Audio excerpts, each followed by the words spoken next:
అబ్బో ఇక్కడ కేజీ చీరలు కొంటే అర కేజీ చీరలు ఫ్రీ అంట. మంగళ్య షాపింగ్ మాల్, కేజీల్లో సేల్, టన్నుల్లో ఆనందం. జర్నలిజం కాదా అంటే కాదు. ఇంతకు ముందంటే ఏదో 4 పేపర్లు ఉంటే జర్నలిజం అనేవాళ్ళం.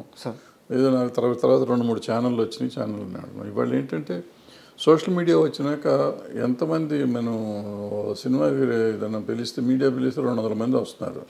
వీళ్ళంతా జర్నలిస్టులు అంటే జర్నలిస్టులే అంటున్నారు. సో ఇది ఏది జర్నలిజం ఏది కాదు, జర్నలిజం మీద మనం డిస్కషన్ పెడతానికి లేదు. What is journalism, what is reporting అనే డిస్కషన్ వస్తే దానికి ఉండే తేడా దానికి ఉంది, దీనికి ఉండే తేడా ఉంది. వాట్ ఈజ్ రివ్యూ వేరే ఉంది. సో ఇవన్నీ మాట్లాడుతామంటే అది వేరే చర్చ అది. సో వీళ్ళలో ఎవరు రివ్యూవర్స్ కాదు, వీళ్ళు ఎవరు క్రిటిక్స్ కాదు. వీళ్ళలో మెజారిటీ, అందరూ కాదు, అందులో కొంతమంది నిజమైన క్రిటిక్స్ ఉన్నారు, నిజమైన రివ్యూవర్స్ ఉన్నారు. సో వీళ్ళందరినీ మనం సీరియస్గా తీసుకోవడం అనవసరం. ఎందుకంటే వాళ్ళు యూట్యూబ్ వచ్చినాక అది అందరికీ కొంతమందికి ఉపాధి అయిపోయింది. ఎక్కువగా యూట్యూబ్లో నెగిటివిటీ వస్తే డబ్బులు ఎక్కువ వస్తాయి. సో ఎక్కువ మంది నెగిటివ్ రాయటానికి ఇష్టపడతారని డబ్బులు వస్తాయి. పాజిటివ్గా మాట్లాడితే డబ్బులు రావు. ఏదైనా మంచి చెప్పామనుకోండి, బాబు మీరు ఇట్లా ఉండకూడదని చెప్పామనుకోండి, ఎవరు చూడరు. ఇట్లాగే ఉండాలని చెప్పామనుకోండి, అందరూ బ్రహ్మాండంగా ఉంటుంది. దీనికి ఇంటర్లింక్గా ఇంకో క్వశ్చన్ ఉంది సార్. మీకు ఇండస్ట్రీలో పిఆర్ వ్యవస్థ గురించి ఐడియా ఉంటుంది.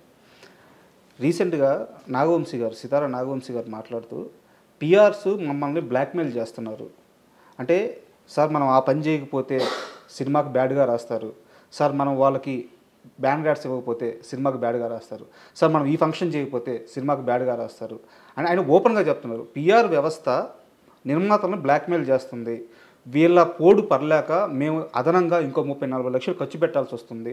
అంటే ఏ నిర్మాతకు కూడా ఇప్పుడు ఆయన మాటల ప్రకారం నిర్మాతలకి పిఆర్ వ్యవస్థను కానీ ఈ ఫిల్మ్ జర్నలిజంలో సోకాల్డ్ జర్నలిజం అని చెప్పుకుంటున్న వాళ్ళని కానీ ఎంటర్టైన్ చేయాలని ఏ నిర్మాతకి లేదు. అంటే నిర్మాతలను బ్లాక్మెయిల్ చేసే స్టేజ్కి ఈ పిఆర్ వ్యవస్థ కానీ ఫిల్మ్ జర్నలిజం కానీ వెళ్ళిందే.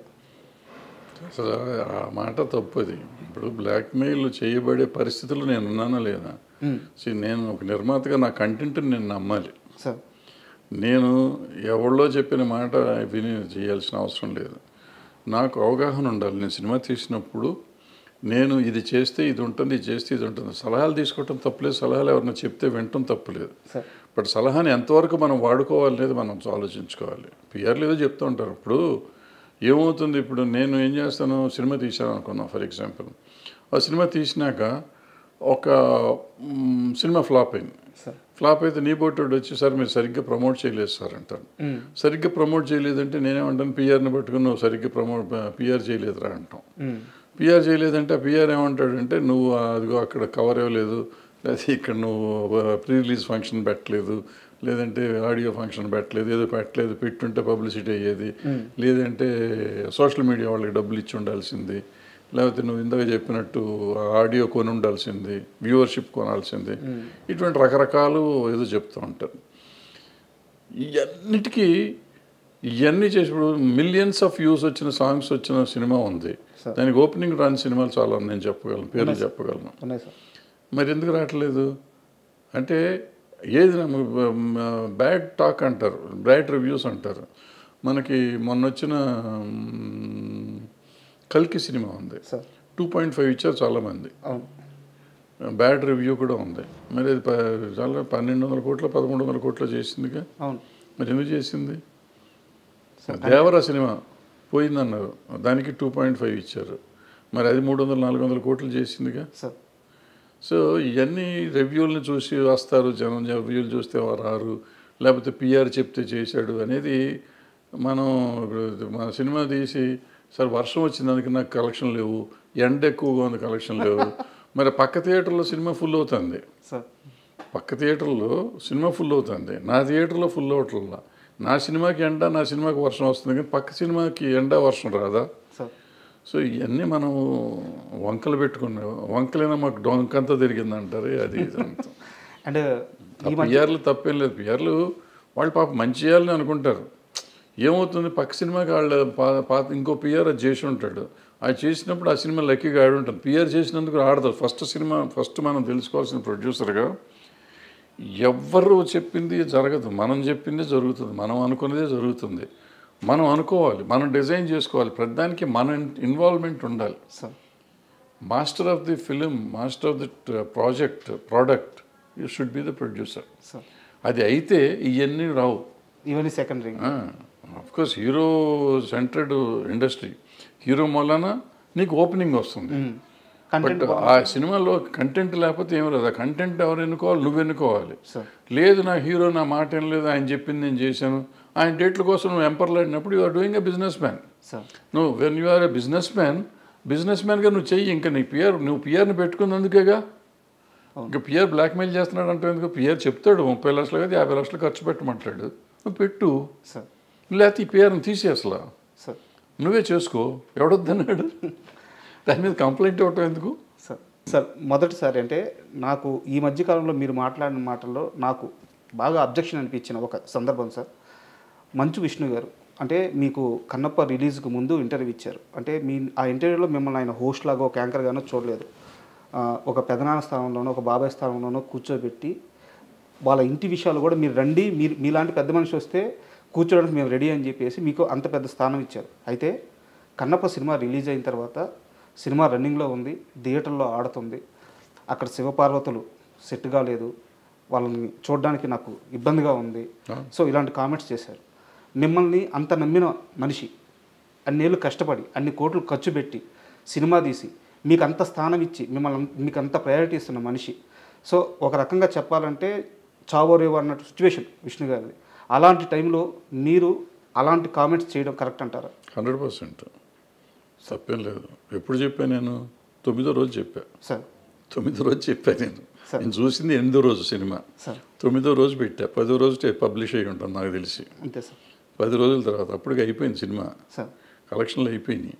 అయిపోయినాక కూడా చెప్పకపోతే అట్లా వాళ్ళకి తెలియాలి కదా వాళ్ళ సినిమా ఏం తప్పు. నేను సినిమా చూడలే ముందు, సినిమా చూస్తుంటే డెఫినెట్గా పెట్టుండేవాడిని కదా ముందు చూస్తుంటే. నేను 10 రోజుల తర్వాత కలెక్షన్లు కూడా అయిపోయినాక ఈ కలెక్షన్లు ఇంకా రావట్లేదు అనే టైంలో సినిమా చూశాను నేను చూసినప్పుడు థియేటర్లో జనం కూడా లేరు, అయినా చూసి సినిమా. సో ఆ తర్వాత 1 or 2 days తీసేసినట్టున్నా సినిమా. సో అప్పుడు పెట్టాను నేను. మీకు విష్ణు గారు ఏమైనా ఫోన్ చేశారా? నేనే ఫోన్ చేశాను, విష్ణుకి ఫోన్ చేశా, మోహన్ బాబు గారికి కూడా ఫోన్ చేశా. ఓకే.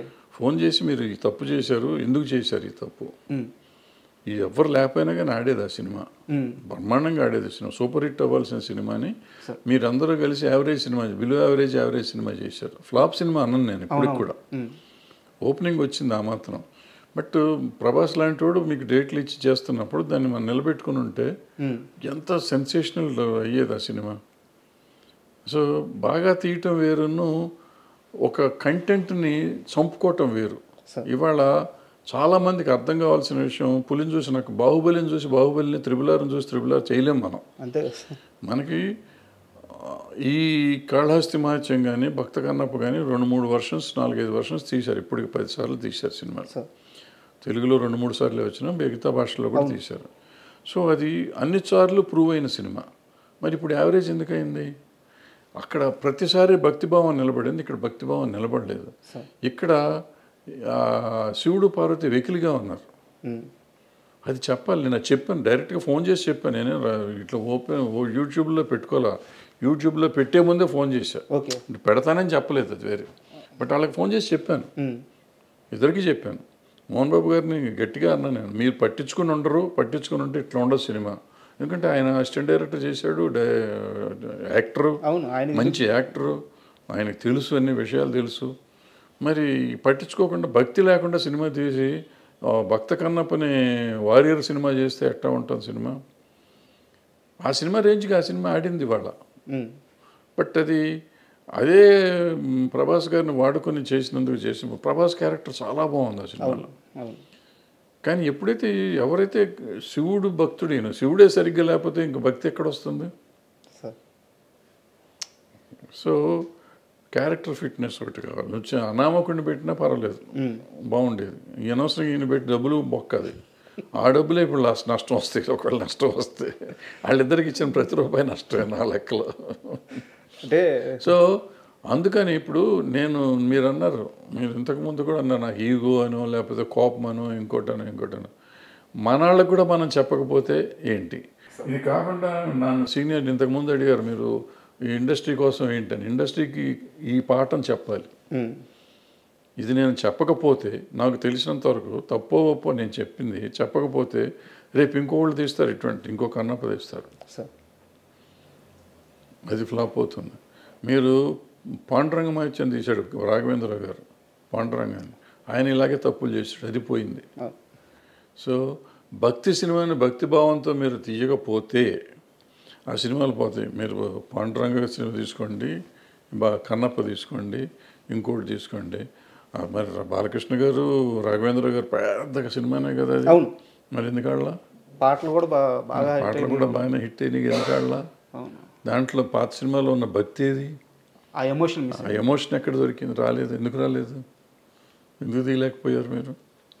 సో ఏదో మార్పులు మీరు చేద్దాం అనుకుంటే అవ్వదు. అది ఏదో చేసేద్దాం, వాళ్ళు చేసిన దానికంటే మనం గొప్పగా చేద్దాం. గొప్పగా చెయ్యండి. ఆ భక్తి పారవస్యం ఎవరికైనా రావాలి. సినిమా చూస్తా అంటే అనుభూతి రావాలి, రోమాలు నెక్కిపోవాలి. భక్తి సినిమాల్లో ఉండే అడ్వాంటేజ్ అది. సినిమా రిచ్గా తీశారా, ఖర్చు పెట్టారా లేదా కాదు, భక్తి వచ్చేస్తుంది ఆటోమేటిక్గా. నేను దేవుడి దండం పెట్టను, కానీ భక్తి సినిమాలు చూస్తుంటే నా కళ్ళెమ్మటి నీళ్ళు వచ్చేస్తాయి. ఒక రకమైన జలధరింపు వస్తుంది బాడీలో సినిమాలు చూస్తుంటే. అది అంటే యాజ్ ఎ కామన్ ఆడియన్స్, భక్తుడు సినిమా దేవుడు కాదు కాదు అక్కడ ఎమోషన్ వస్తుంది. ఇప్పుడు అన్నమయ్య సినిమా చూస్తాం. అన్నమయ్యలో ఆయన జీవితం అంతా ఆయన కోసం దారపోస్తాడు. దారపోసినాక ఆ లాస్ట్ సీన్లో ఉన్నప్పుడు అప్పుడు జోలపాట పాడావు చూడు అంటే ఆయన విష్ణుమూర్తి పాడతాడు, వెంకటేశ్వర స్వామి పాడతాడు ఆ పాట. అవును, నా పాట మీ నోటి గుండా అంటే నేను జన్మ తరించిందయ్యా అంటా ఉంటే వాళ్ళ వాళ్ళ వాళ్ళ వాళ్ళు ఈ రోజుకి ఏడుస్తాను నేను. అది 20 సార్లు చూశాను నేను, చూసి ఉంటా 20-30 సార్లు చూసి ఉంటా. ఈ రోజుకి లాస్ట్ అప్పుడప్పుడు భక్తి భావంలో 15 నిమిషాలు వేస్తారు. ఆ డైలాగ్ వచ్చినప్పుడు ఏడుపు వచ్చేస్తుంది. అది దట్ ఈస్ పవర్ ఆఫ్ ఇది భక్తి. 1 మంత్ బ్యాక్ రాఘవేంద్రరావు గారిని కలిసాను సార్. ఆయన దగ్గరికి వెళ్ళి ఒక సందర్భం వెళ్ళి బ్లెస్సింగ్స్ తీసుకున్నాను. ఆ సమయంలో ఈరోజు మీరు ఏదైతే ఎగ్జాంపుల్ చెప్పారో ఆ గడప దగ్గరికి వచ్చి తను రాసిన పాటలన్నీ అక్కడ వేసి ఆ దర్శనం అవ్వగానే అదే ఎగ్జాంపుల్ సార్ నాకు ఆయన చెప్పినప్పుడు ఈ రోజుకి ఆయన అన్నమయ్య అంటే రాఘవేంద్రరావు గారు అలాగే పులకరించిపోతున్నారు. ఆయన నేను తీయలేదా ఆ సినిమా, వెంకటేశ్వర స్వామి నా చేత తీపించుకున్నారు అంటున్నారు. మీరు అంటున్నట్టు అది భక్తి సినిమా. అది అందులో అన్ని 100 తప్పులు ఉన్నాయి. ఆ సినిమాలో లేనన్ని తప్పులు ఆ సినిమానే ఫాలో అయ్యారు. ఈ సినిమా కన్నప్ప కూడా అందులో వెంకటేశ్వర స్వామి వాళ్ళు అందరూ కలిసి అది చేయలేదు ఇది చేయలేదు అన్నప్పుడల్లా వీడు మారిపోతూ ఉంటాడు ఈ భక్తుడు అన్నమయ్య. బట్ అంత చేసింది లాస్ట్ 15 minutes ఆయన చేసిన భక్తి ఉంది, ఎక్కడైతే ఉందో పులకించిపోయారు. అది పీక్ తీసుకెళ్ళిపోయారు. సో మిగతాదంతా మర్చిపోతాం మనం.